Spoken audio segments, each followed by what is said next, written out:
आऊंगा इस वक्त पुष्कर सिंह धामी क्या कुछ कह रहे हैं इस मामले को लेकर, सुन लेते हैं। आर्थिकी का भी इसमें विशेष रूप से ध्यान रखा जाए और हम 2025 का जो माननीय प्रधानमंत्री जी ने एक विजन हमारे सामने रखा है कि 2025 में उत्तराखंड देश के अग्रणी राज्यों में से एक राज्य हो, श्रेष्ठ राज्य बने, उसके लिए हम सभी का सहयोग लेकर काम करेंगे।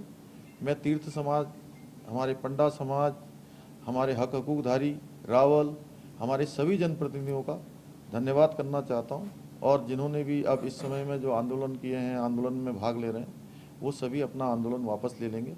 मैं आप सबके माध्यम से उन सबसे अनुरोध भी करता हूं। धन्यवाद।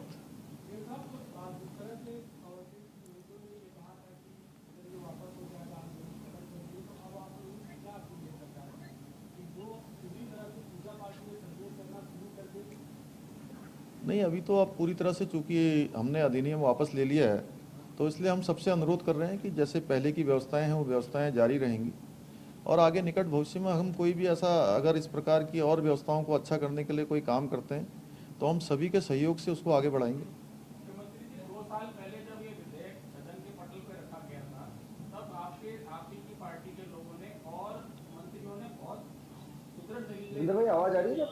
अब ऐसा क्या हो गया 2 साल में? जी आ रही है भाई, वापस लेना पड़ा? लगता है कुछ नहीं, हमने चैनल की, हाँ चैनल अब एक जना कोई पूछ ले भाई, पहले आप लोग तय कर लीजिए। आज आप सबका पहले तय कर लीजिए कौन पूछेगा, मैं सबका जवाब दूंगा। नहीं, देश काल परिस्थिति के अनुसार फैसले लिए जाते हैं और हमने सबकी राय करी है, सभी से हमने परामर्श किया है और इस समय में हमको उचित लगा, इसलिए हमने निर्णय लिया है।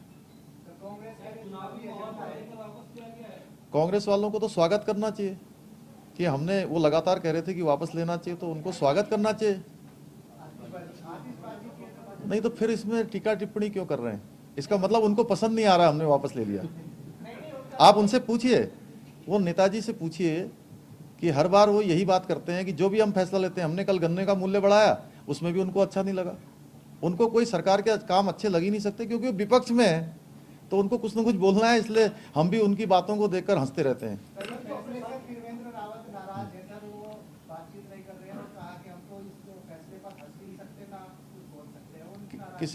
किसी ने आपसे ऑन द रिकॉर्ड कोई बात कही है तो आप मुझे बताइए, मैं उसका जवाब दूंगा। और मैं मुख्य सेवक हूं, मैंने फैसला लिया है। सर, इसमें आपने कहा कि आप इसमें ये जो बोर्ड है अब उसको भंग हो गया है, अब जो मंदिरों की व्यवस्था है उसके लिए कोई नई व्यवस्था करी जाए, क्योंकि लगातार पिलग्रिम्स बढ़ेंगे आगे आने वाले टाइम। नहीं, हम अच्छी व्यवस्था बनाएंगे। मैंने कहा कि सभी का सहयोग लेकर अच्छी व्यवस्था बनाएंगे, निकट भविष्य में अच्छा करेंगे। और मेरा आपसे फिर कहना है कि मैं मुख्य सेवक हूं, मैंने फैसला लिया है राज्य के हित में। अभी बात ये होगी कि 2022 में भी चुनाव बाकी है, चुनाव का क्या स्थितियां होंगी, किसकी सरकार आएगी, जो बद्री केदार मंदिर समिति का जो एक्ट था, क्या अब वो पूर्ववत लागू रहेगा अभी। इससे थोड़ा अलग हटके अभी प्रदेश सरकार ने एक एडवाइजरी जारी की कोविड के नए वेरिएंट को लेकर प्रदेशवासियों से या दूसरे सैलानी आ रहे, क्या अपील करना चाहते? नहीं, उसको लेकर अभी हमने कल एक हाई स्तरीय एक समिति की, हमने पूरी चीफ सेक्रेटरी और सारे जितने भी सेक्रेटरी हैं उनके साथ हमने मीटिंग करी है। हम लगातार रैंडम टेस्ट को बढ़ाएंगे और जो टेस्ट है उसको भी हम बढ़ाएंगे। हमारा लक्ष्य है कि 25,000 पर डे के हम टेस्ट करेंगे और एयरपोर्ट है, रेलवे स्टेशन है, सभी पर जो ज़रूरी सावधानियां हैं वो हम सब करेंगे। हमने सभी जिला प्रशासन को कहा है कि 1 हफ्ते का समय दिया है, 1 हफ्ते में सारा ऑब्जर्वेशन आने के बाद हम नई एडवाइजरी जारी करेंगे।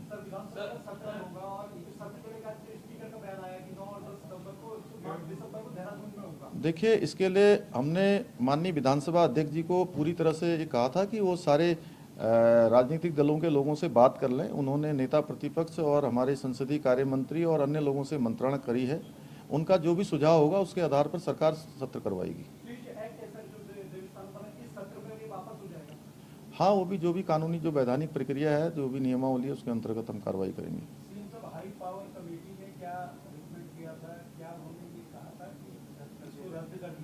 देखिए, मैं सभी कमेटियों का धन्यवाद करता हूं और सभी कमेटियों को सुनने के बाद सरकार ने फैसला कर दिया है।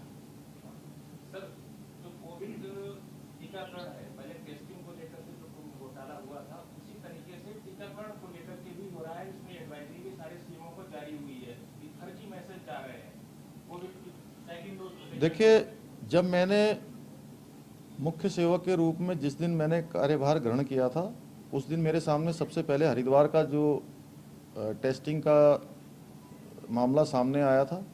तो उस दिन मैंने कहा था अगर कोई भी गड़बड़ी कहीं पर होगी तो उसके खिलाफ हम कठोर कार्रवाई करेंगे।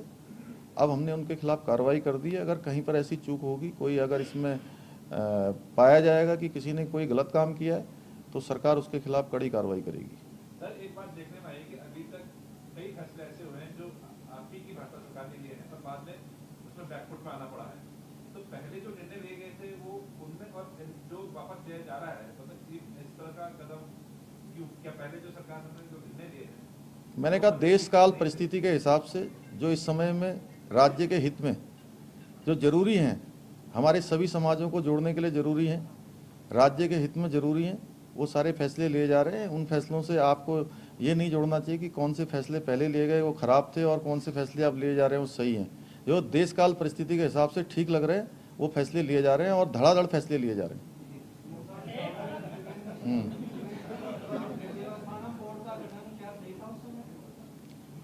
अब इस पर बहुत बात हो गई, आप कुछ और पूछ लो।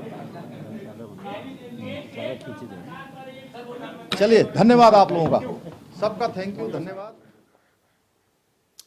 तो मुख्यमंत्री पुष्कर सिंह धामी को आप सुन रहे थे। दरअसल देवस्थानम बोर्ड को भंग करने के बाद प्रेस कॉन्फ्रेंस भी की है मुख्यमंत्री पुष्कर सिंह धामी ने, और उन्होंने बताया कि परिस्थिति के अकॉर्डिंग ही ये फैसला लिया गया है। विपक्ष पर भी निशाना साधा, कहा कि विपक्ष को तो खुश होना चाहिए और हमने साधु संतों की मांग को ध्यान में रखते हुए ये फैसला लिया है। आज हम चर्चा भी इसी पे कर रहे थे, काफी हमारे साथ कुछ खास मेहमान भी जुड़े थे, उन सबका बहुत शुक्रिया हमारे साथ चर्चा का हिस्सा बनने।